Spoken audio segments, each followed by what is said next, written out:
Afternoon, sports fans! What's going on, y'all? This is me, your brother, B. Bring it to you as always, here on a beautiful Monday afternoon. It is Monday, April 20th, 2020. And though we're still in quarantine, the defining moment at IE Sports Radio, well, we just keep chugging along. We are ready to roll. That's right, I said ready 2 times in the introduction, because you can't get more ready than an NHRA start. Ladies and gentlemen, if you haven't heard me not rant, but if you haven't heard me rave about the NHRA before, which I know all of you have, well, today is going to be, a day where I get to do that a little more than usual. Well, why is that, Larry B? Why do you gotta say that for? Well, we got ourselves a special guest today as we welcome in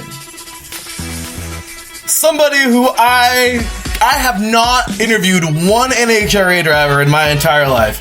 And today is the day where I finally get to do so. And this is going to be very exciting because I get to talk to somebody who has had a perfect tree. Oh yes! Ladies and gentlemen, we'll get into that in a few moments of what that even is.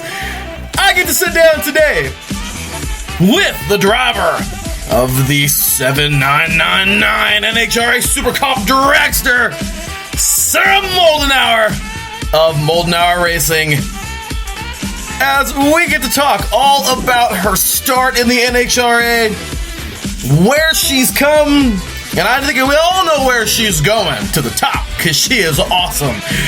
This past November, this young woman did something that is really, really, really hard to do. And what is that, you may ask? Well, it's called a perfect tree, or if you call it a perfect light. That's right, y'all. Her reaction time was .000. Now, how hard is that, you ask? Let's just say your hand-eye coordination, or in this case, your foot, because of course the accelerator. The coordination has to be unreal. And you have to hit this thing. It's almost a guess. Seriously, that's how hard this is. Well, this young woman here today did exactly that. And we get to talk to her about that and plenty more things today. As you can see, I'm hyped up and ready to rock and roll. Ladies and gentlemen, we're talking to Miss Sarah Moldenhauer, once again, of Moldenhauer Racing today here on The Defining Moment. Right here on IE Sports Radio, your direct feed for all that is sports.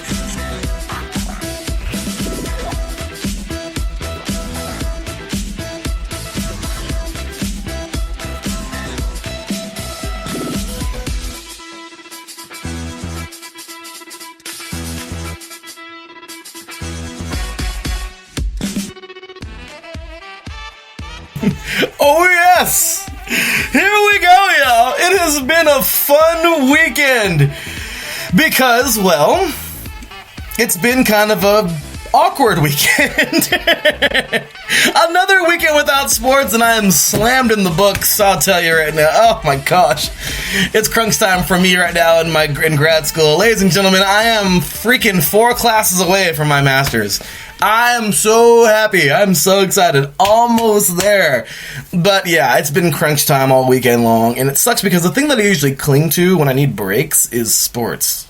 And right now, there's no sports, and it kind of sucks. But I am super excited for this week of IE Sports Radio. Even though I'm going to be freaking busy, it's going to be an incredible week, y'all. It is seriously going to be an incredible week here. We got our special draft show coming up on Wednesday. Get ready for that. That's going to be a lot of fun. We've got so much more to get into with the draft and with plenty shows coming up. I'm really excited, of course, for Thursday as well on the Extra Mile, as the Extra Mile team will be talking to Mr. Kaminsky. Yes, that's right. He is an IndyCar driver as well as the goalie for the Pittsburgh Panthers in the NCAA hockey. Yes. How cool is that, right? I'm going to say, freaking sweet. I'm excited for that. Next week, we got, of course, Robbie Fast, spotter for Scott Dixon of Chip Ganassi Racing, and we got many more guests to come, y'all. This is going to be another awesome couple of weeks here at IE Sports Radio, and we're just going to keep this thing going, y'all. So, with that said, today is going to be just a straight up 100% interview. We'll get into the draft a little bit as well, but I think I'm going to save more of that until Wednesday when we get going on the defining moment. That's going to be a lot of fun. Trust me, that's going to be a lot of fun on Thursday.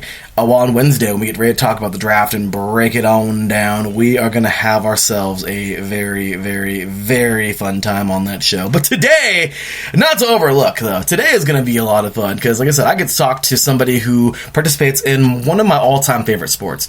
I always like to say that the NHRA is the football of motorsports because it's pure speed and tons of power. And though NASCAR, IndyCar, and Formula One, IMSA, all great motorsports, those are like the marathon runners. NHRA is straight up, just a few seconds, pound for pound, punch for punch, torque for torque, horsepower for horsepower. I'm faster than you, and we're going to go about, 200-300 plus, and it's going to be really quick on a quarter mile. I love the NHRA, y'all. And today, like I said, we get a chance to talk to a driver who has done something incredible at this level. Well, of course, at the Super Comp level, and it's going to be a lot of fun to talk with her all about her experience so far, and, of course, that perfect light coming up. So, with that said, y'all, there's the introduction for today. Once again, we're welcoming Miss Sarah Moldenhauer of Moldenhauer Racing right here on The Defiant Moment. We're going to take us on a short break, and when we get back, it's time to get to our interview. That's right, y'all. You're listening to The Defiant Moment right here on IE Sports Radio, your direct feed for all that is sports. We'll be right back after this.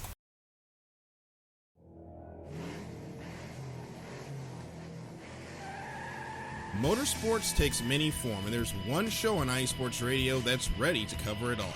I sure hope you're talking about you and I, Daryl, because I know the Extra Mile is the best place to go for everything motorsports related. Yes, it is. From NASCAR to IndyCar to sports cars to everything in between, IE Sports Radio has everything covered for the fastest sport in the world. Plus, don't forget all of our random shenanigans along the way. That's right, Caitlin. So for plenty of motorsports coverage and plenty of Caitlinisms, check out the Extra Mile on IE Sports Radio with Daryl Kingston Jr. and Caitlin Seam, Thursdays at 8 p.m.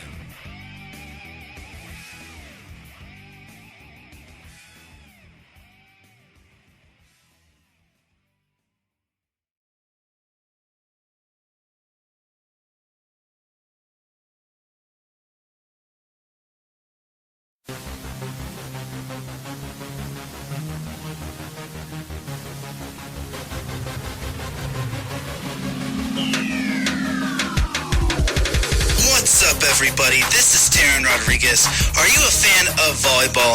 Are you a fan of Thunder Spikes? Then I have the show for you, Set Point, where I cover NCAA men's and women's volleyball, high school boys and girls volleyball, beach volleyball, and even professional volleyball. Catch the action every week here on IE Sports Radio, your direct feed for all that is sports.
Hey sports fans, do you like wine?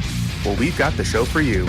This is Let's Wine About Sports, a show where we talk about wine and sports simultaneously. From the classic Cabernet Sauvignon all the way down to the grapes that you've never even heard of before. Oh yeah, we cover it all. And we'll talk about a little bit of sports as well. Football, hockey, collegiate, women's sports, it doesn't matter. We're going to talk about it all, and we're going to whine about it all. So join me Monday at 8 p.m. on IU Sports Radio, your direct feed for all that is sports.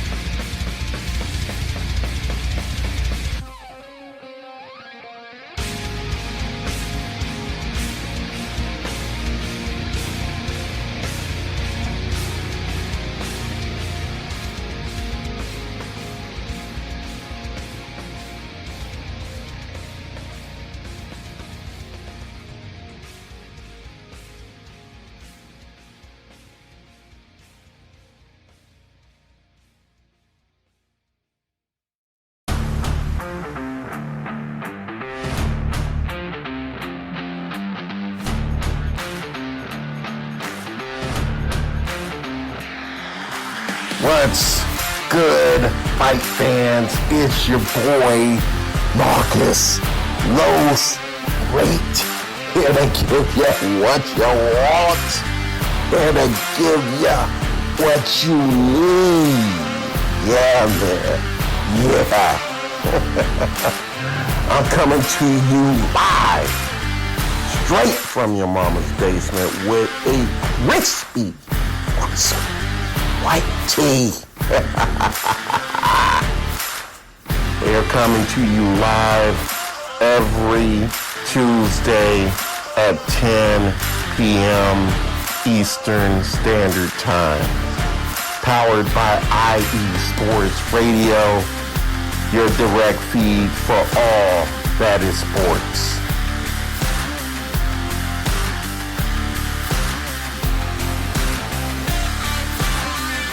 Welcome back, ladies and gentlemen, especially all of you race fans. If you don't know, well, now you do. Plenty of action to catch here on IE Sports Radio. Lots of big props to all my peeps here. Of course, gloves off with Mr. Marcus Los Great. Let's whine about sports. You wine and sports fans. Catch Mike tonight, of course, 5 p.m. Pacific Time, 8 p.m. Eastern Time. And, of course, you can catch Set Point with Mr. Taryn Rodriguez. He'll be coming up tomorrow, 5 p.m. Pacific Time, 8 p.m. Eastern Time. And, of course, as I already mentioned, Caitlin and Daryl talking all motorsports Thursday, 5 p.m. Pacific Time, 8 p.m. Eastern. So many great shows to catch here at IE Sports Radio. We got something for everybody, y'all. As we say, we are your direct feed for all that is sports. With that said, y'all, I am, as you can see, even my voice is picked up because I am so excited for this interview right now. So let's get to it. With that said, ladies and gentlemen, I am now joined here on the line, of course, with driver of the number 7999 Super Comp NHRA dragster of Moldenhauer Racing. Ladies and gentlemen, welcome here for her very first time, and I really hope this is first of many. Ladies and gentlemen, give a warm welcome to Miss Sarah Moldenhauer. How's it going, Sarah? Hi, everybody. I'm doing great. Thank you so much for having me on your show today. Well, I am really glad that you're glad to be here because myself and all the listeners right now are excited to have you. So we're ready to rock and roll. And hey, in your sport, there's no wasting time. It is get down that track as fast as you can. I'm loving it. So that's the pace we're taking today, Sarah. So with that said, once again, thank you, Sarah, for joining us. We're thrilled to have you on the Defining Moment. So first things first, how are you today? I'm great. You know, I'm hanging in there like everybody else that's quarantined right now, just itching to get back to going racing and waiting for that final, yes, you can go outside and continue enjoying your life, and waiting for everybody to get back and healthy. So, yeah, just enjoying this downtime right now. Isn't it? Okay, it's funny because it's nice and then it's not, because it's like, oh, this is kind of nice. Like, it's kind of a break. And then you're like, okay, I'm really bored. Yeah, it's a mix of feelings, definitely. It really is. So it truly is a great day, though. And hey, the only way we can make this any better is to be on the track right now. I mean, Yes. that's the way, right? I agree. So Yeah. that's what it's all about. So, so with that said, I mean, I want to ask this real quick too. How have you actually been spending your downtime? I've been pretty busy, actually. Not being able to go out has definitely helped me save a little bit more money for when the racing season finally starts up again. But I've also been taking a few classes. I have a Bachelor's of Science degree in biology, and I'm taking a few classes right now to sort of advance my career. I'm a biologist for the Bureau of Land Management out here in Salt Lake City, Utah. So just trying to keep my knowledge up to par and save my money for when racing season starts again and keep those plans moving forward. I love that. That is awesome. I mean, we can hit the applause button real quick. She's got herself her BA. This is sweet, y'all. Like, that is awesome. Because you know what? To me, that is so admirable when, you see professional athletes and professional, drivers, which of course I categorize everybody professional athlete. So driver, whatever you want to say. I think that's an incredible thing when it's like, you know what? Hey, at the end of the day, I still want to get that degree. And I think that's so inspirational to everybody who is going to school, as well as everybody who may be considering, like, okay, well, one day I'm going to try to shoot to be a professional, but at the end of the day, hey, my favorite driver, my favorite athlete, whatever, is still getting their degree, which means I still need to get mine too. Like, that's such a great message. Yeah, and when I was going to school, I wanted to go to all the races I possibly could, but at the end of the day, I mean, everybody has this, well, maybe not everybody, but a lot of people who are out racing have this idea that they want to be professional and this is all they want to do for the rest of their life. And that's exactly how I was, from the first time I stepped in the dragster. It's like, I'm going to go professional. I grew up going to the NHRA Nationals and Finals in Pomona. That was my dream. And then as I got older, obviously I realized the importance of having an education and having, I guess, technically a backup plan. And having something to also fall back on in case those professional dreams don't come true, because as a lot of people know, in these times, it's very difficult to be a professional, not only athlete, but professional drag racer, just in the world that we live in today. So I love what I do as a career. I can still go out with drag racing, and it's very important to continue your education and to get your college degree. Okay, I am so happy that I mean, seriously, like, I'm sitting here with a big old grin because that's exactly how I feel, Sarah. Like, seriously, I love it. I mean, as, of course, all my listeners know, I'm playing low-tier football right now, and hey, there's still a chance for me to get to a professional team, but at the end of the day, I'm still taking care of business here, because if that doesn't ever work, or if this isn't for me, well, then you know what? You're right. That fallback plan is huge. And for those who think that they have it in the bag and then something happens, it's like, oh no, reality hits, and it's like, wait, this is all I've got, and now it's not there anymore. So, like, it's a real thing. Exactly. Yep. But in your case, I think you're doing. I'm going to say, I think you're doing pretty good. In both worlds. Thank you. I really appreciate that. Yes, ma'am. Huge fan. And I think I'm loving your career. So with that said, let's go ahead and get on into your career. So now I'm curious, okay, how did you get into drag racing? My dad got me into drag racing. Like I said, I grew up going to the NHRA Nationals and Finals in Pomona, California, and watching the 20 cars and top fuel cars there, and just was instantly hooked. I mean, even being like 5, 6 years old during those races, and you just feel the power of that with guys, and you just stepping up, and it's such a big adrenaline rush even when you're not racing it. My dad found a program called Junior Dragsters, which is still ongoing today, and when I started, you could start when you were 8 years old. So it was the perfect age to get started. We went to Las Vegas Motor Speedway so I could get a car, get my license. I went down the track for the first time by myself. I did the whole quarter mile, even though I wasn't supposed to.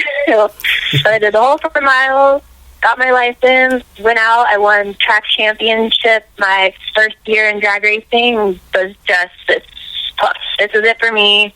I'm going to do this the rest of my life. I'm good at it. It's an adrenaline rush. That's my second family out here. This is what I'm going to do.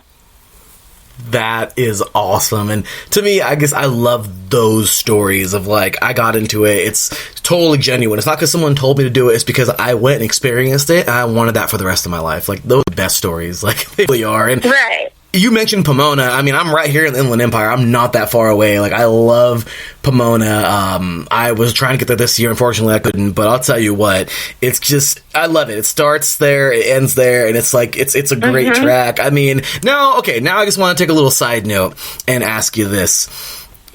After you've, been on the circuit for a while, would you say Pomona would be your favorite because of nostalgic reasons, or do you have a favorite track that you just love to visit? Ooh, that's a tough one. Okay. I would say Las Vegas has probably been my favorite track so far. However, there is something so special about Pomona that I feel like because it is so special, it just doesn't even make the list because it's so great in itself. It's like the unicorn of drag strips, basically. And so it's like every time I'm driving to Pomona and I'm passing the gates, I'm going through the driver's section to get into the track, it's just a rush of memories. It's like, you can't even explain it. It just has such a special place in my heart. I know a lot of people feel that way about Pomona. It's indescribable, really. So this is probably my all-time favorite unicorn racetrack. The Las Vegas Motor Speedway is an incredible track as well. It is cut to perfection. The people that work there are just incredibly nice. They'll just come up to you, start talking to you. It's so fun there. They put on a great Las Vegas Motor Speedway. That is so cool. And yes, absolutely great venue. I've got to get there one day, definitely. But I'll tell you, that's really, really cool. So, okay. So, what was involved in getting into the NHR ranks, and how did competition step up from, say, local NHR events? It was a big jump. So when I was 18, I graduated from junior dragsters, and my dad and I put together a Super Comp dragster. And we decided on the Super Comp class because we could still race a dragster.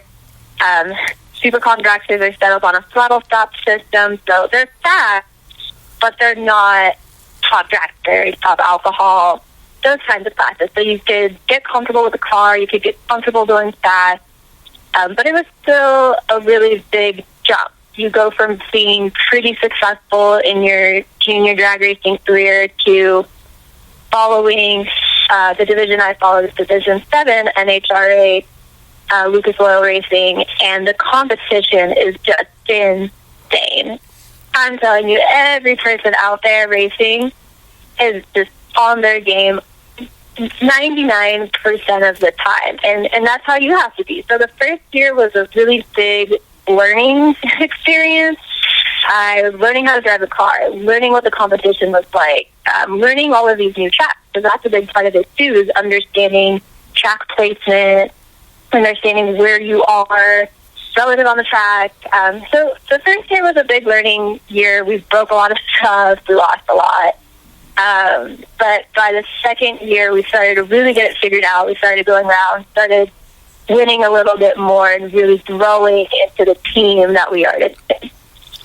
That is incredible. And, that's really what it's all about, isn't it? I mean, it's a trip because we just spoke with Mr. Ryan Sparks, of course, crew chief for Core LaJoy last week on Wednesday, and I loved asking him, like, a question of being a crew chief. Like, you're the guy behind the scenes. Like, the driver is the one, who's usually the face, but if you think about it, like, that crew, especially, and now, and this is nothing away from you, and I'm pretty sure you'll be the first one to tell me, like, you are correct. Because when I was little, the biggest thing that caught my eye about the NHR, because my dad was a mechanic, and he's like, well, the racing is great, and we love the cars, and the racing is wonderful, but he's always telling me, the best, one of my favorite parts of this is the fact that they literally tear that car down, and they rebuild that motor in, 45 minutes. It's incredible that, the team. So, it's incredible what, the work that goes into it, and as you said, that team, it just goes with you. It's incredible that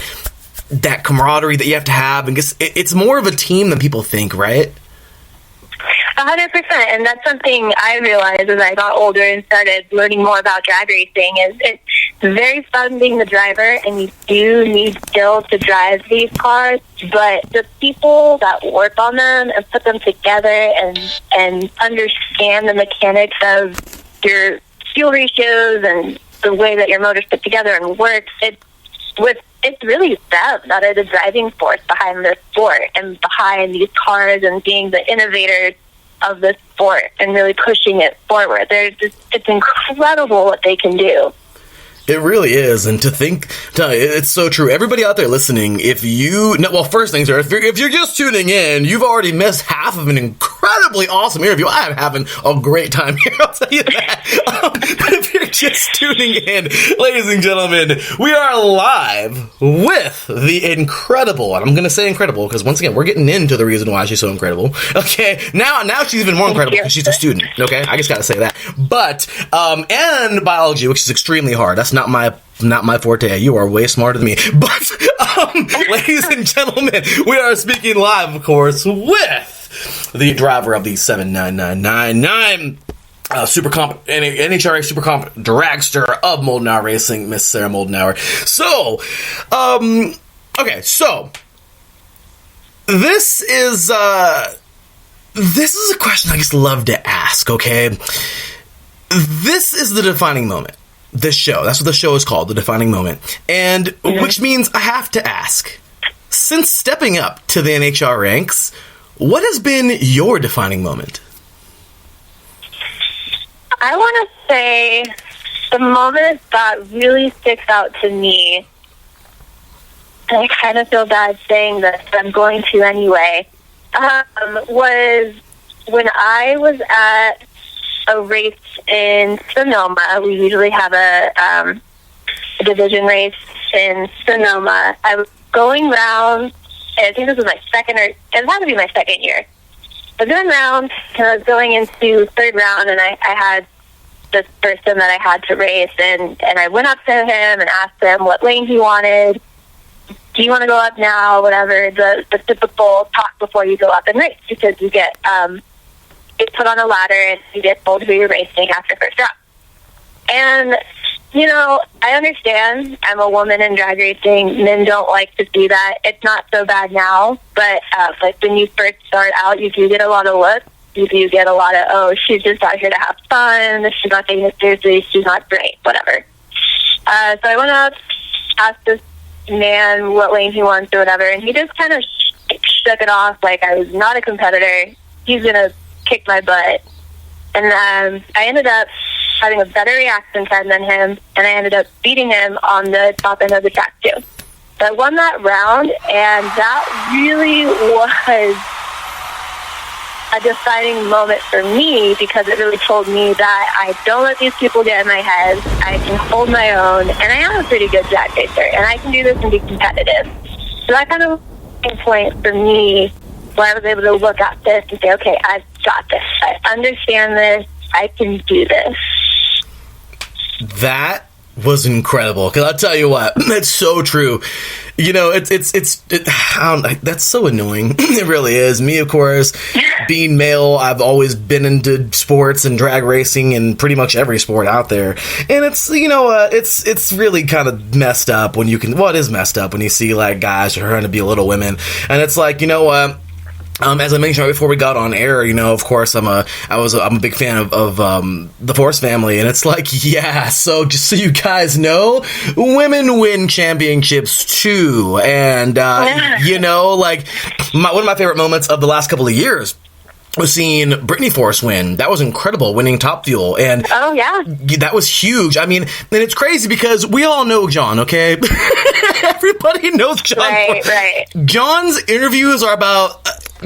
John speaks about as fast as his car, and I love John is like, yeah, I love that guy. Like he has a special place in my heart, and I can only hope to meet him one day. He's incredible, but I love it because we talked about it here on the show. Like when Brittany won, the man of a million words was just so proud, and he had so much joy that he didn't even really want, he told his wife, here, you talk to them, I can't do this right now. And he was just like, he was tearing up, and I was like, oh, like, it was just a moment, like, oh, it hit me. But I'm just saying, like, her, okay, like, Leah Pritchett, okay, Alexa DeJoria, I'm just saying, Eric Enders, men out there who think women can't race or shouldn't be in it, guess what? Titles speak for themselves, right, Sarah?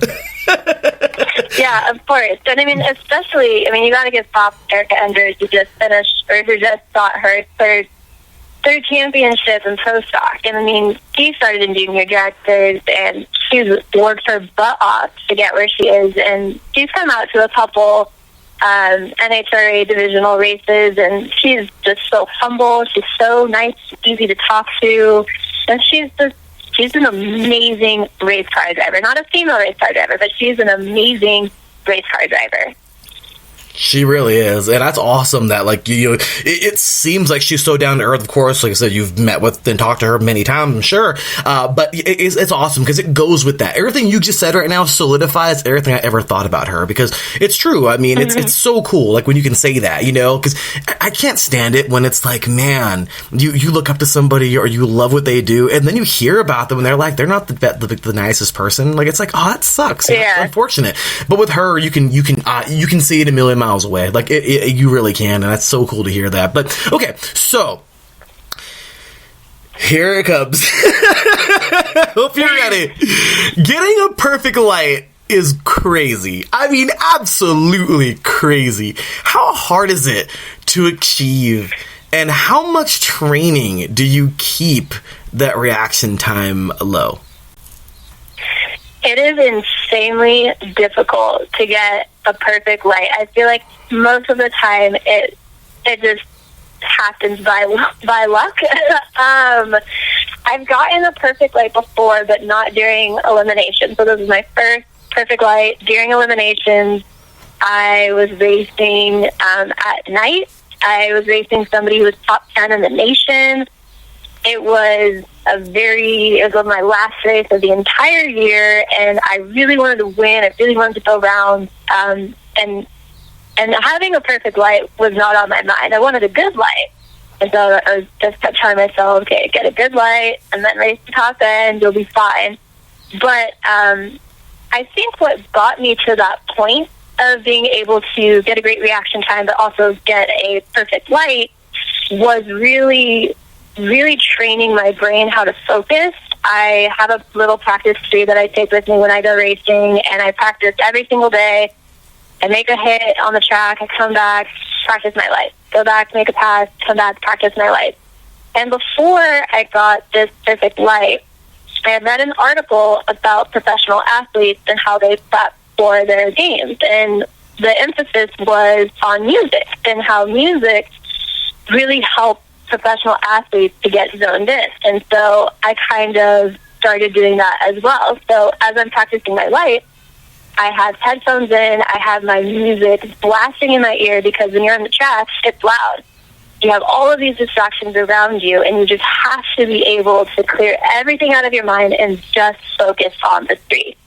So when I'm practicing my lights at my motorhome, I have my music blasting, I have music that gets me pumped up to get out there and do great.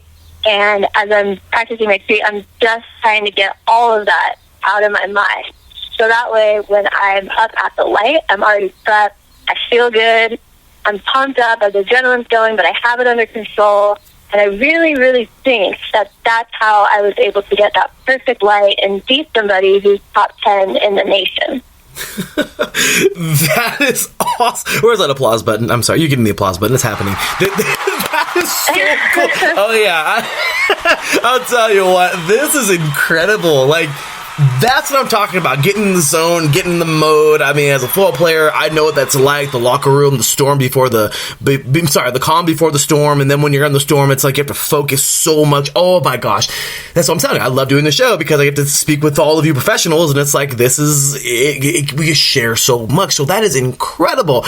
And in the chat room, by the way, Jonathan cracks me up. In the chat room, he says here, well, of course, he says, that's a hell of a defining moment. Of course, your defining moment. He says, please tell me she was listening to Tool. Of course, the band Tool.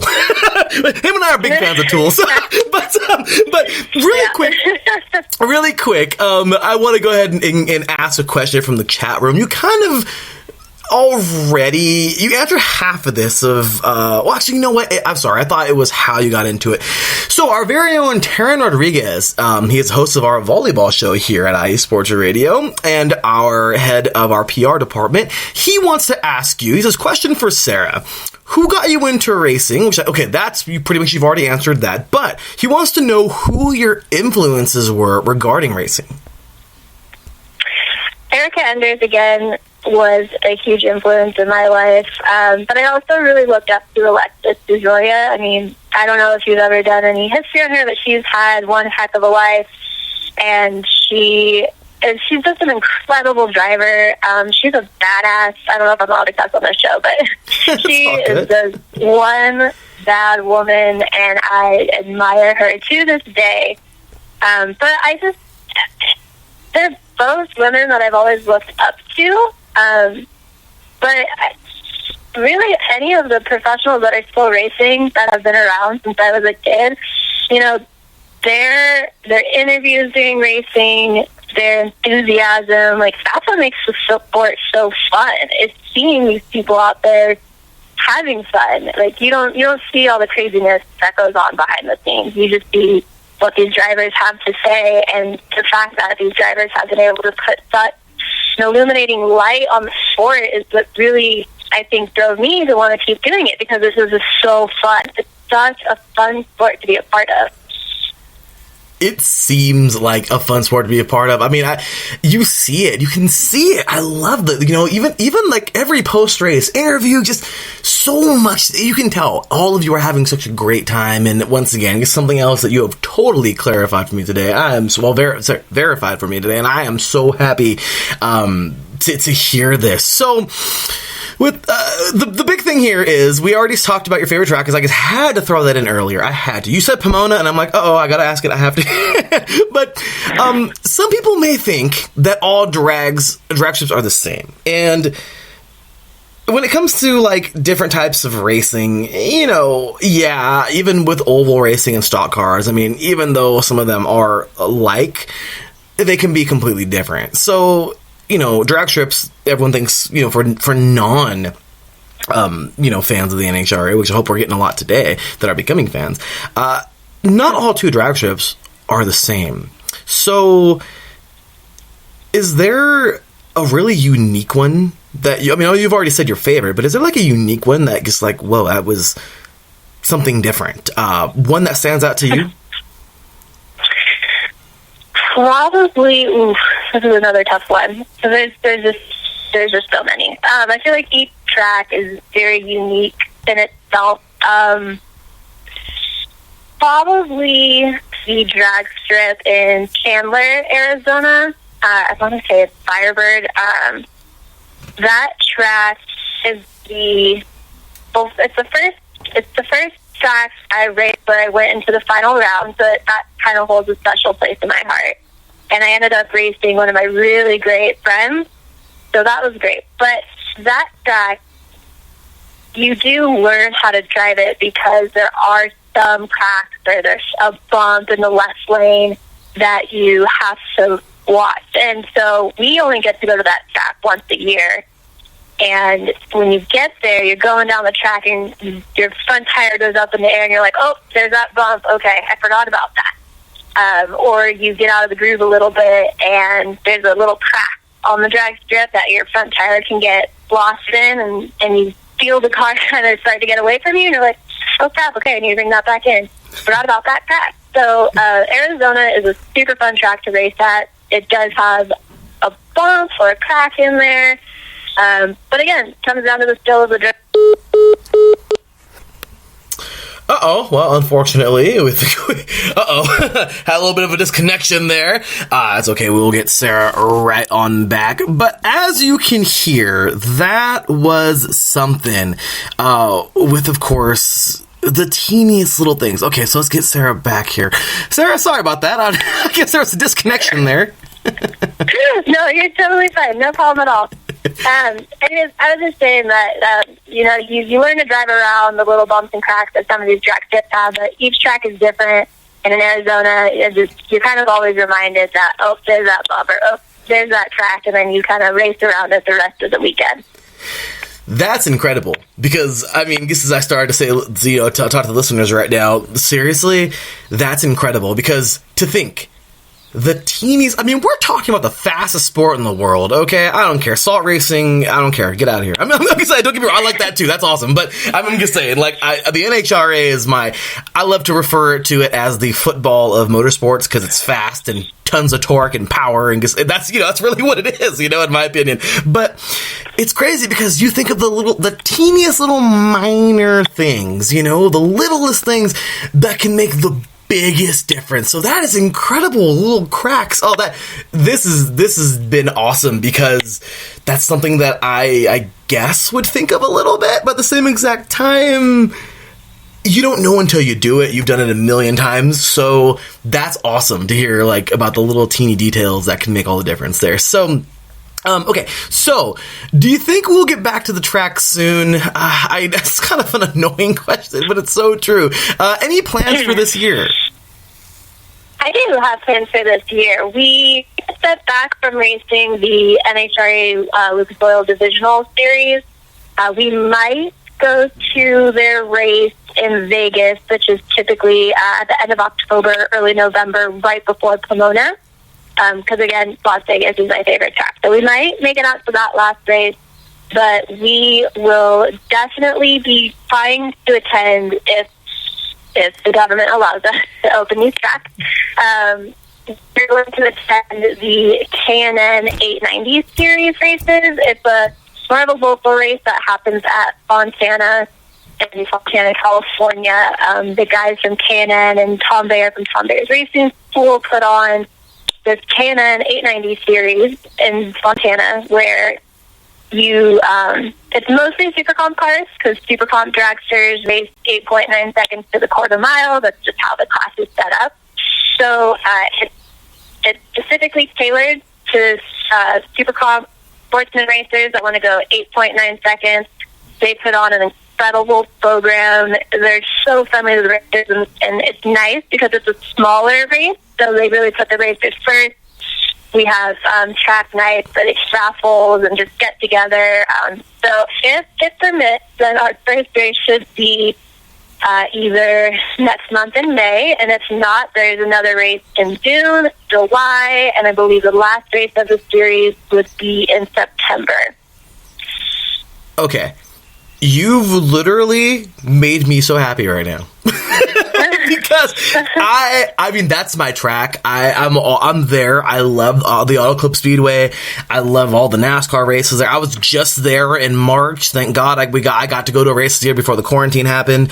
Yeah, I know, right? I'm so glad I got to. But now, I mean, I'm 40 minutes away from Fontana, so I'm like, oh my gosh, if this is a real, if this doesn't get, please God, if it doesn't get canceled, I will be there for that. I am so excited to hear that. I didn't even know that was a thing at the Auto Club Speedway, but I am there. Oh my gosh, I am so there. I can't wait for this. So we're going to keep in touch. I don't even care.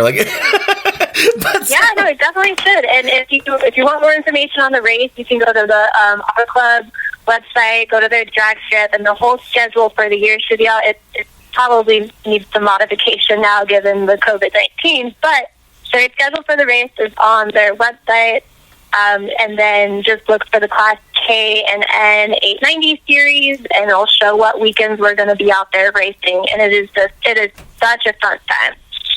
I am really looking forward to this, and I really hope this happens because I'm going to be there. I am so excited. So, okay, so before we go, I saw on Instagram that you were at the track with Clay Milligan. Is this by chance a sign of things to come for you? Any chance of stepping up in the near future? I just got to ask. I really wish the answer to that question was yes. I was out there with my friend Chris Menapace, who's the car chief for Clay Milligan's Top Fuel dragster. And Chris is an amazing guy. He just finished building a top drag, his own top dragster. and he was kind enough to let me get my top dragster license, which top dragster, the class above Super Comp, it's a little bit faster, you get a little bit more horsepower, a little bit, well, they're all competitive, but everyone's very competitive. So he was kind enough to let me go out on the track and license in top dragster in his top dragster, and Clay was kind enough to stick around to help Chris, and in doing so, he really helped me become a better driver. He told me how to tap the chutes. He told me how to read the tracks. He was just so kind and so easy to talk to. It was really nice because I in the car. This is a 2,000 horsepower alcohol dragster. Like, this is a fast, mean car. And my Super Comp car is a little bit over 1,000 horsepower, but it's set up on the throttle stop. So I really stepped up into something big. And so I let go of the turn brake button on the tree, floored the gas, and it was just everything around me was a blur. Everything was shaking. And I felt the car kind of go to the right a little bit. And so I got out of it, and Clay asked me, why did you get out of it? And I said, because I felt it kind of steer to the right. And so his advice was like, perfect. What you're probably doing is looking for something on the track. So what you want to do is when you get up to the light, just stare at something straight ahead of you and have that be your pinpoint. And I did that the next round, and it was a total game changer. It worked. I was so happy to have him there helping me learn how to drive this car because it was a lot of power, and I really appreciate him being there just to answer all the questions that I had. That is so cool. Of course, Clay Milligan, a great guy. I mean, he's somebody else that I can see is like, okay, you're super cool, and if I were to meet you in person, I guarantee you're the same person. Like, I mean, he seems like that, Like he does. He definitely is, yeah. The person you see on camera is the person that you see when you're just having a one-on-one conversation. He's done this all of his entire life. He's super about keeping the sport going forward and helping those that are coming up in the sport. And he truly is a genuinely great guy. That is awesome. Seriously, I'm so pumped up. Right now in the chat room, we got Jonathan going, hell yeah, because same thing here. I am saying the same thing. Oh my gosh. Like I said, I am a huge NHRA guy. My favorite class, I gotta say, it's the top fuel drag. I mean, it's something about, they're the fastest. I mean, don't get me wrong. I'm sorry, funnies. I'm sorry. I got love for you, funny cars. I really do. But it's nothing like the top fuel dragsters. Those are just my absolute favorites, and no hate to the pro stock either. I love y'all too, but it's just and the bikes, those are awesome. But it's awesome, and to see you out there competing in top fuel, let me just tell you, I think just between us, not like anybody's listening, just say, I seriously cannot wait. If, you were to make that jump soon, I mean, I'm super excited, and I really do think that you're going to do an amazing job at that next level, when and if you decide to go, because I think it's going to be incredible, because, you do great already where you are, but that next level, I can't wait to see you compete in there and to really, really, really make a huge run at every title you can make, because I have that much faith in you. You're awesome. Thank you. Yeah, I'm really looking forward to doing more races in top dragster and just getting used to that speed and that power and just continue to progress throughout the sport. Oh, that's so cool. So, oh man, this has been awesome. So thank you again, Sarah. We enjoyed having you here, and I hope we get to hear from you again soon. But before you go, where can people find you and all of your racing progress?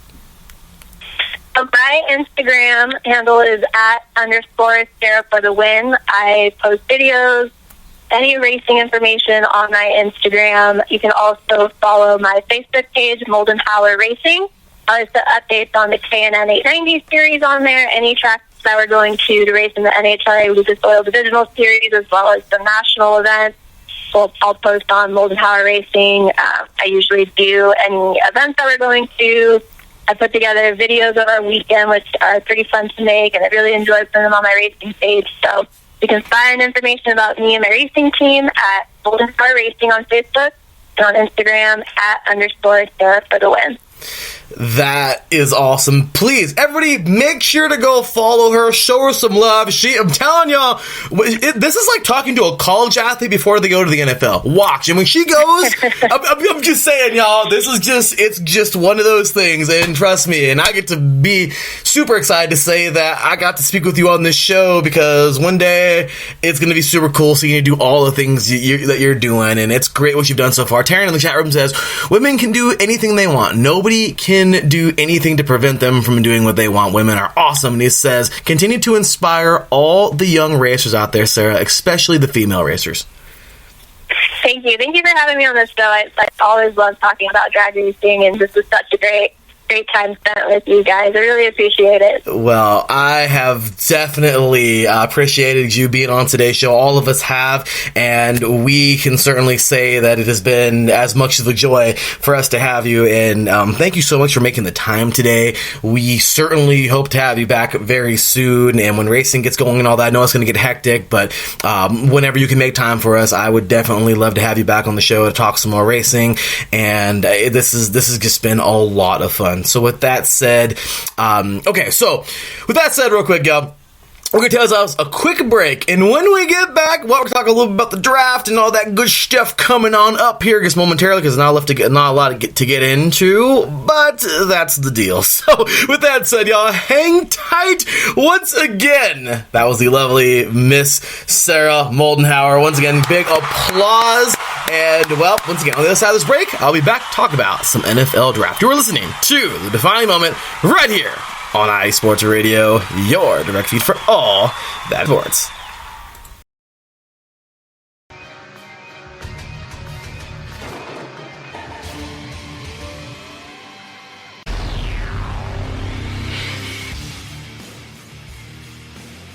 Wrestling fans in the podcast world, you are in the right place to listen to the right show, the premier show in the professional wrestling podcasting world. This is Ring Rambling Radio, and you're listening to one of the co-hosts. I am Martin Sandoval, a.k.a. the SoCal Saint, along with my two co-hosts, the lovely Felicia and my boy Matt. Yes, every Saturday or every other Saturday morning, you can listen to us, the premier wrestling team, giving you the premier wrestling news, rumors, updates, event discussions, everything that has to do with professional wrestling. You're in the right place. IE Sports Radio presents Ring Rambling Radio. Don't miss it, because it's just too sweet.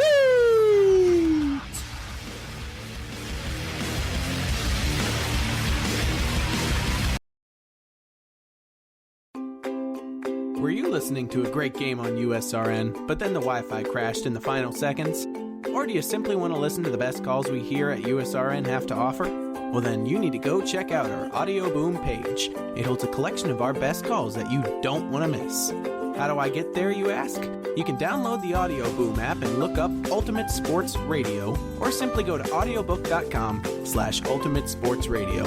And as always, thanks for listening and making USRN one of the most talked about sports networks on Mixler.com.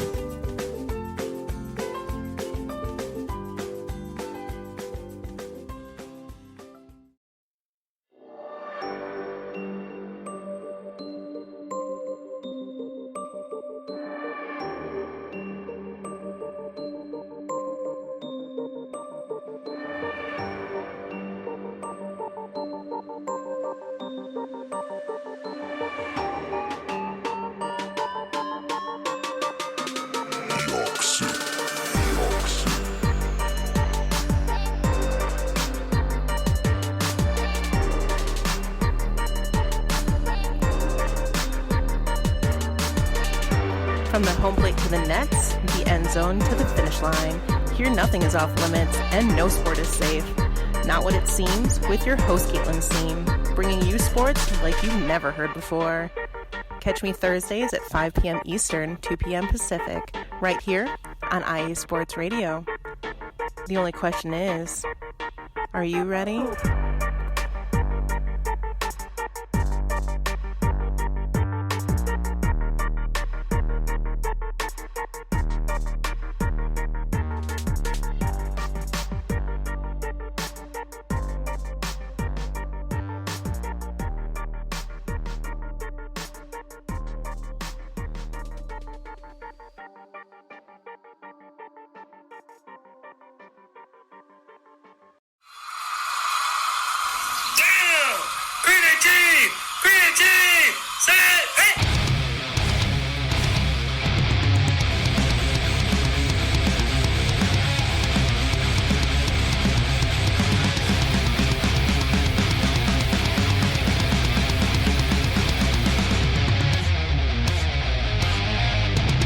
What's going on, football fans? This is me, your boy Larry B, inviting you to join myself, Colin Reynolds, Mike Pat, and John Felipe for one of the most electrifying football shows you have ever heard.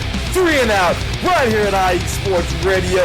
Recap of the week before, a preview of what's to come, and of course, 3 hardcore head-to-head prime-time face-offs each week. You don't want to miss it.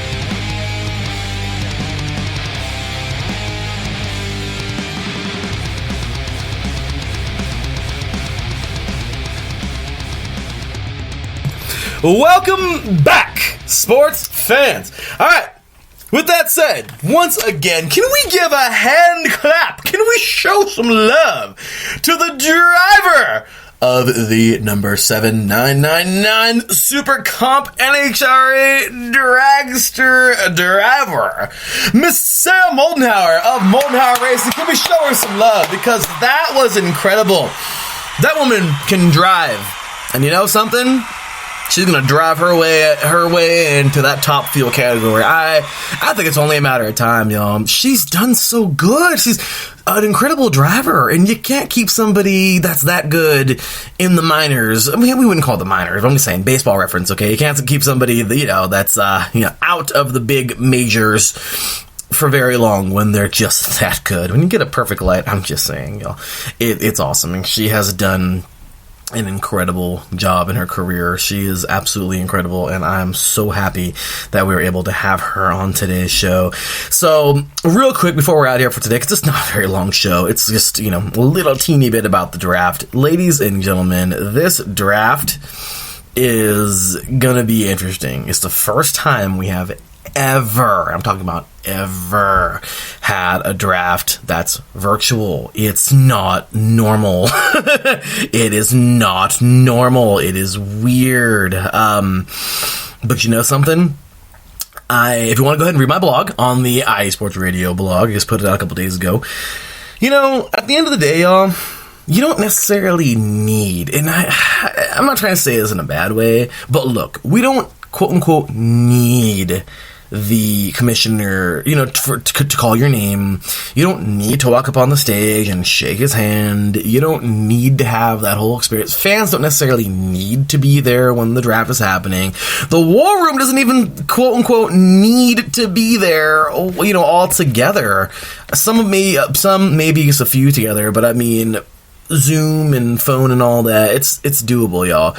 What I'm saying is it's not like a football game where you need to be in person to play. You just need to have communication to make the draft work. So you necessarily don't need, it's like, want and need. We all heard that back in grade school, right? A want versus a need.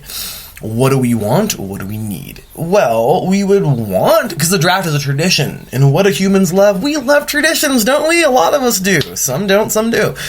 But, the stupid virus is just getting ridiculous, and we're doing our best to stay safe, and I hope all of you are staying home and just hanging out and doing your thing. To all of you essential workers, thank you. You guys are awesome, risking your health and being out there doing your thing, because you guys are amazing. But you don't necessarily need any of that stuff to have a draft. You don't. So, that sounds like being a total downer, and I try to always be a bit, uppity and everything. But go ahead and check out my blog and read it. But I just pretty much talk about, being positive about it and everything. But at the end of the day, y'all, it's all about the positivity. That's it. It's the positivity, y'all. It's the positivity. Think of it like this. Some of those players don't even show up to the draft, and they're with their families because they want to share that special moment with them. And for the ones who are there, awesome. They get to have that moment too. But when it comes down to it, y'all, you only get drafted once. Of course, as you can see, I've been watching Kevin Costner on draft day. Or I always watch it close to draft day. But I'll tell you something, y'all. You only get drafted once, yes. But you gotta understand something. Where you hear the announcement, when you hear it, and where you hear it, and who you're with, it's all special. And if you're going to share that moment, you know what? Why not have it with your family and friends and all of that and be together and you know, I'm not trying to say, you know, I'm pretty sure they're going to have some gatherings that are, you know, maybe a little bit bigger than what's quote-unquote advised for the quarantine and all that, but this is a special event. And it's family, so I'm not trying to say, hey, everybody have a gathering. But I'm just saying, for those players getting drafted, it's a special day. And you know what? You don't need to have all of that stuff to get drafted. All you need is a phone. And when they call your name, well, when coach calls your name, or the owner or whoever it is that calls you, you answer the phone, they tell you, hey, would you like to come play for us? And that moment is the moment where you're on your way to starting your professional career in football, your NFL career. And no matter what, you wash out after a year, or you go on to be a Hall of Famer, or anything in between, that moment will last forever, no matter where you are. Yeah, we love all the quote-unquote bells and whistles, yet another draft day. Jonathan said he's never watched Draft Day. You go watch it. It's actually pretty good. You'll like it. It's a pretty good movie. But trust me, you don't need any of that to get drafted. You just need the people around you that you want around you, a phone that works, and guess what? You got drafted. You know, so if it's a virtual draft, it's a virtual draft. Whoop-de-doo. I'm bummed out, okay? I'm bummed out about... I'm really bummed. I'm not going to BS you. I'm so bummed right now about no Vegas. Allegiant Stadium is going to be opening for my beloved Raiders, who... How about we just don't make any Raider comments right now? Because I have nothing nice to say, as per usual, about my Raiders. So, but it just bums me out because it's a really, you know, it's a new stadium, it's opening this year, and it just kind of sucks. It'd be kind of nice. It would be kind of nice to have, you know, the draft. Now the draft is moving around. From 1965 all the way until 2016, y'all, the draft was in New York. So it's really cool that it's been moving around. But I guess it'd be really cool for Vegas. And next year, of course, is going to be in Cleveland. And, you know, they're not going to forego that. Cleveland, you know, everybody wants their time. But hopefully it can come back in 2022. That's what I read. That's as soon as that it can come to Vegas. And though Vegas won't get their draft this year, hopefully in 2 years that'll work, and that'll be awesome. So in the chat room right now, it's bumping. Oh, it's bumping right now. So Terrence is a 4-star wide receiver DB punt returner, so we just call that guy an athlete, from Muir High School. A good high school, is heading to USC. Yeah, Kalen Bullock. Awesome is his name. Let's go. The Trojans 2021 recruiting class is looking promising. Fight on. I can't wait for 3-and-out college edition. You and me both, Taryn. You and me both, good sir. Bring the thunder. Sound the crowds and the bells and blow the whistles and all. Let's have a few laughs in between. I don't even know what that is, but I'm just going to push it anyway. Ladies and gentlemen, 3-and-out college edition is coming your way in August. I hope you're ready, because it's going to be awesome. Oh, yeah. College ball, baby. Nothing like it. My favorite. So, yes, Taryn, the Raiders' new stadium looks like the Death Star from Star Wars. It really does, and that should be the nickname, the Death Star. I think everyone's kind of picked up on that already, but I do agree, Taryn. I completely agree that it should be. It looks like the Death Star, and it should be the Death Star. It should be the nickname. So, yeah. So awesome stuff there. Thanks, Taryn, for that information. So I'm looking forward for Kalen Bullock. That's awesome. He says, in some sad news, Jaguars releasing Marquise Lee. That does suck. Of course, he was amazing at USC. I love that guy. But maybe he can go to the Raiders or Rams or Chargers. He is fully healthy. Then yeah, heck yeah, dude. Marquise Lee. Hey, if they don't need you over there in Jacksonville, Vegas certainly needs you. I would love that. All right, even go be a Charger. Come home. Come back home. Okay, come back home. I think that's awesome. That'd be neat for him to have a change of scenery, and sometimes it's all you need, so it's all good. And I'm sure the Jaguars are, grateful for what the time they had with y'all. So with that said, let's see here. Let's go and get back in the chat room here. A little chat room time for everybody.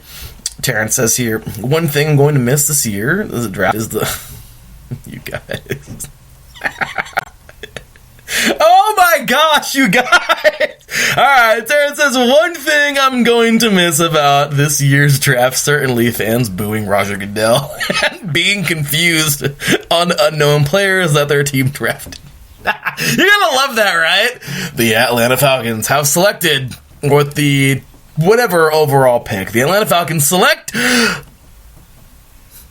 Cricket. Who's that? I don't know. Look him up real quick. Okay, cool. Okay, wait. Google. Okay. Oh, he played for this. Okay, yeah.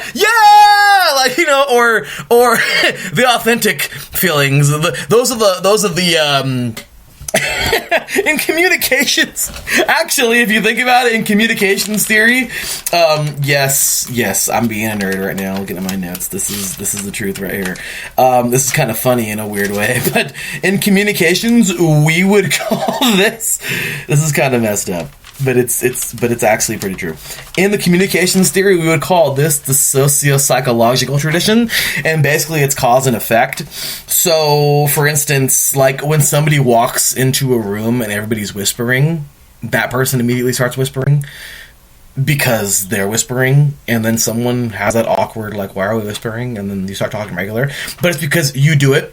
Is you're trying to get, like, it's cause and effect, so it's like by association, like you're automatically doing something like by association, so it's like, okay, wait, do we clap? We not? I don't know who that guy is. I don't know. And then I don't know where, like I said, okay, we'll look it up real quick. Okay, or it's cheer like, yay, we know who it is, yay, or you kind of follow the reaction. It's kind of messed up, but it's the truth. And then I guess you would follow that with the sociocultural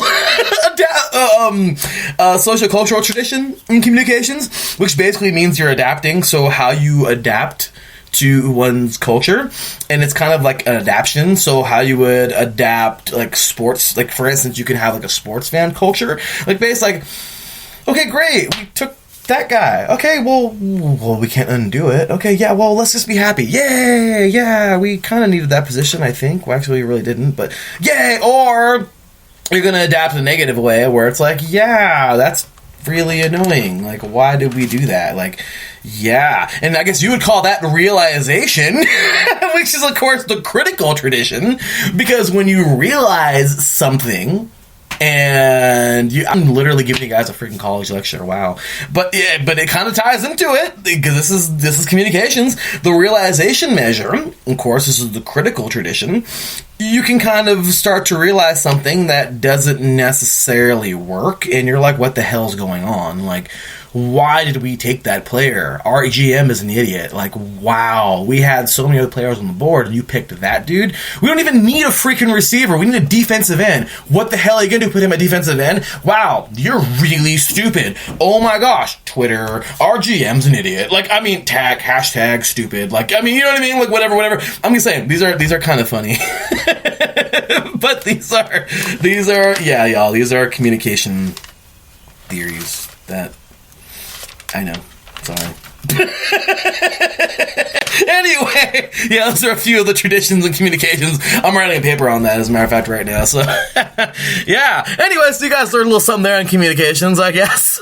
But, real quick, if you guys want to know something, the accessibility theory is something that I absolutely love in communications. Why are we all sports fans? Think of this, okay? Think about this real quick.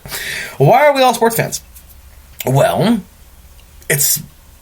For instance, why do you love your favorite team? Some of us have the accessibility theory when loving your team.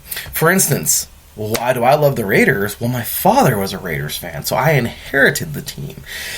Will my future son or daughter love the Raiders? Maybe they'll pick their own team. It happens. Okay? I don't know. But sometimes that nostalgia will take over to give you that best overall thought. For instance, think about this. Where were you? Let's just say that you're an Auburn fan. Where were you when you were watching the kick six, where Chris Davis ran freaking that, the short field goal all the way back? Well, I was at this bar or whatever. Okay, you were there. Guess what? That place is going to forever be in your memory. And let's just say you were at some sports bar and you were eating wings now those wings are like your favorite wings ever, because every time you eat them, you think of that time where you just beat Bama. I'm sorry. Jonathan in the chat room is not happy right now. But, of course, he's a big, what do you call it, Alabama fan. He said, roll damn Tide. You're going to hear that a lot on draft night, and hey, that's all right. But I'm just saying, for instance, Jonathan, where were you when Tagovailoa got in for his first ever freaking game, okay, and literally brought back the Tide, and you guys won the national championship over Georgia? Georgia. Wow. That was Georgia was the semifinal, which was a really, really, really good game. Oh my gosh, that was a really good game. Oh man, I can think of those names. Think of the names that were in that draft. Like Sony Michel was in that draft. Think about that. It's a trip to think all these years later, you know what I mean? Like, it's cool when you look back at, like, the players who are drafted. That's why this is going to be the draft is always so fun, guys. It seriously is. The draft is always so cool because you don't know what these guys are going to be like. You don't know. And by the way, Jonathan says, I was in my living room in Appleton drinking a St. Pauli girl, and it wouldn't, what is that? What? I have to know. School me, Jonathan. I gotta know something, man.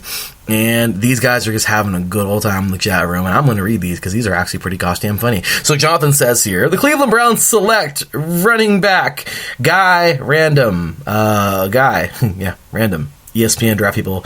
Who the hell is that? Can we find some stats on him? Do we have the video? Just showing Bama highlights till we find some, or just show Bama highlights till we have some. That's pretty funny. Darren here chimes in. The Atlanta Falcons select John Tessitore.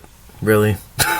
John Tessitore, kicker from Boston College, son of Joe Tessitore. Monday Night Football play-by-play analysis. Sounds like something the Falcons would do.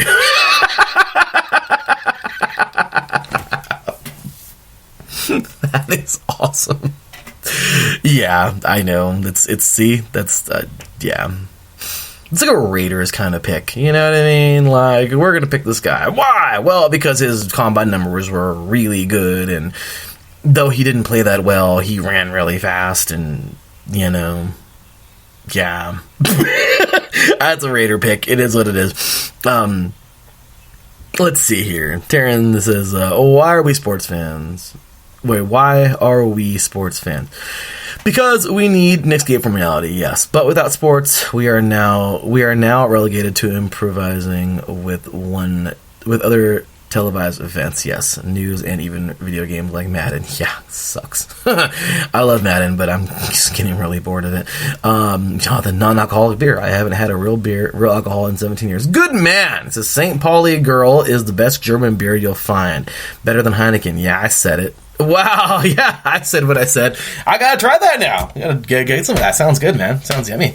But yeah, Terrence. So, okay, real quick, accessibility theory.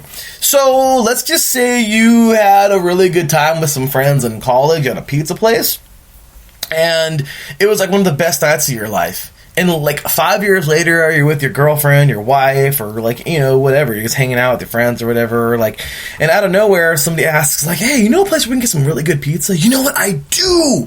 You know what? There's this place, dude. Don't even trip. No, look no further. We're going to this place. Well, why?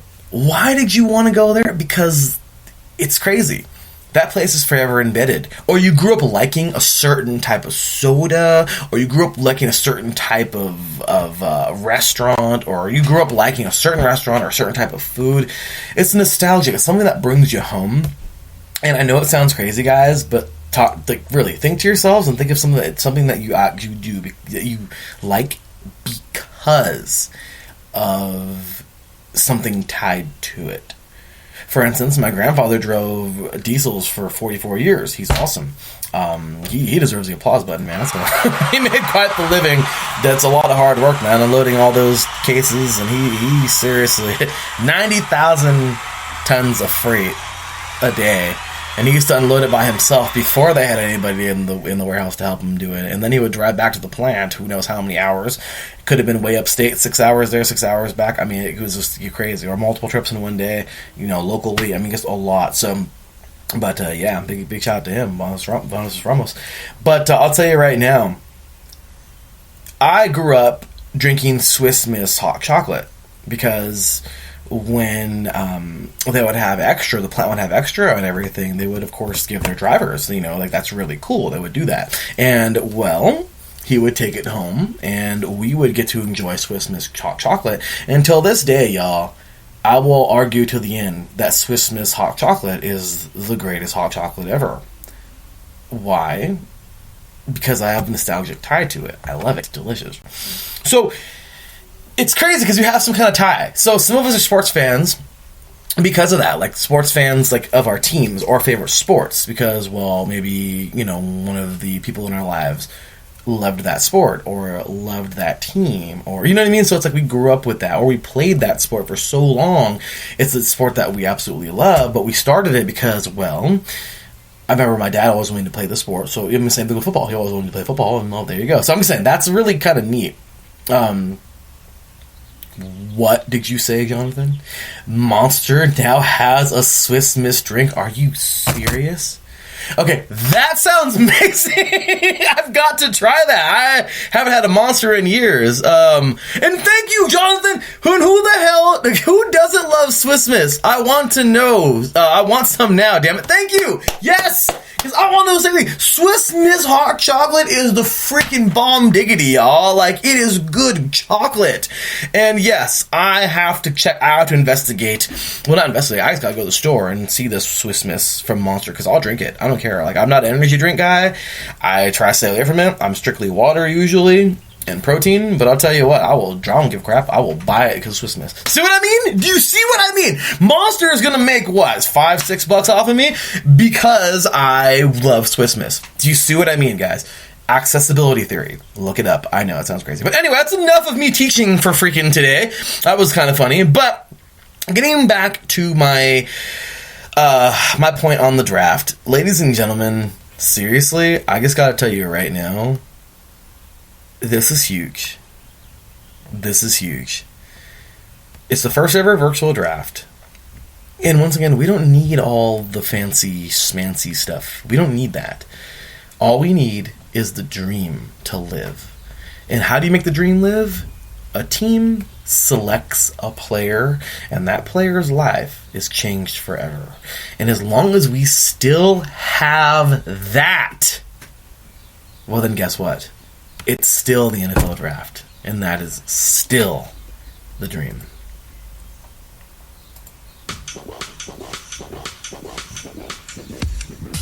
Ladies and gentlemen, it's been a fun one, baby. Oh yeah! Oh yes! It has been so much fun. Today's show I love them all. Last week, talking to Ryan Sparks, that dude is freaking awesome. I really can't wait to have him back on the show. Ty Buttrey, Sam Green. By the way, go follow Sam Green on YouTube. Sam Green, Behind the Lights. You will not be disappointed. You will not be disappointed. You won't. I'm telling you right now. Great stuff, great content. He got Ty Buttrey playing the show because he has nothing else to do right now. And he's like, he even says it. He's like, I'm just playing the show. Like, he's awesome, man. I mean, he's such a down-to-earth guy. I hope we get him back soon. Follow Sam Green, of course, and show her some love, and Ty Buttrey. But also, can we get a giant shout-out and thank you to the lovely Miss Sarah Moldenhauer? Oh yeah, today was awesome. Please go show her some love, y'all. She is amazing. She is at _Sarah with an H for the win, and Moldenhauer Racing on Facebook. She is racing currently in NHRA Super Comp dragster. She is a driver of the number 7999 Super Comp dragster for Moldenhauer Racing. But I think Jonathan thinks, and I think everybody here may just have a little hunch to think, maybe we're going to see the top two dragster pretty soon. I'm just saying.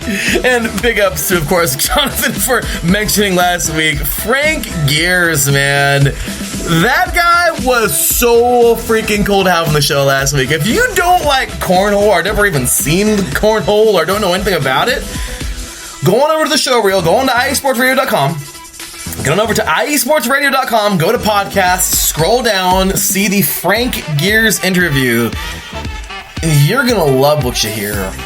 I think you're going to be a cornhole fan, because I'm a cornhole fan now. Like, I think this is amazing. I am so excited. So, as you can see, all of our awesome guests the last couple of weeks here on The Defining Moment and all over IE Sports Radio, I don't have enough time to thank them all with the outro of the show. But you already know it's time to take it on home, and that's what we're doing. Thank you to the gentlemen joining me today, of course, everybody joining me, Taryn and Jonathan in the chat room. Jonathan said a little bit ago that he thinks we should have a draft night on iSports Radio, and you know something, guys? That's what we're going to do. There's a little app called StreamYard, and I think we're going to utilize it for the draft. Just so you know, it's going to be awesome. I'm excited for that. Also, by the way, tomorrow, check out Set Point. Mr. Taryn Rodriguez, 5 p.m. Pacific Time, 8 p.m. Eastern. He's got 2 guests tomorrow, and I am so excited for these 2 young men. We had 2 players from Corona Centennial, the Football Factory, last year on 3 and Out College Edition. And Taryn tomorrow will have 2 more young champions. Of course, Mr. Blake Ludis and Mr. Reese Klassen of that 39-1 national championship winning Newport Harbor volleyball team. He'll be talking with them tomorrow. You don't want to miss it. Ladies and gentlemen, we are out here for today. But be ready for draft day. IE Sports Radio has got some tricks up its sleeve. For all of us here at IE Sports Radio, I love you all. As always, all glory to God, our Lord and Savior Jesus Christ. Without Him, nothing is possible. And of course, big shout out and all love to you guys out there, listeners who make this thing work. We appreciate you so much. Thank you so much for listening, for being a part of us. And we will see you next week. Until then, take care. And as always, God bless.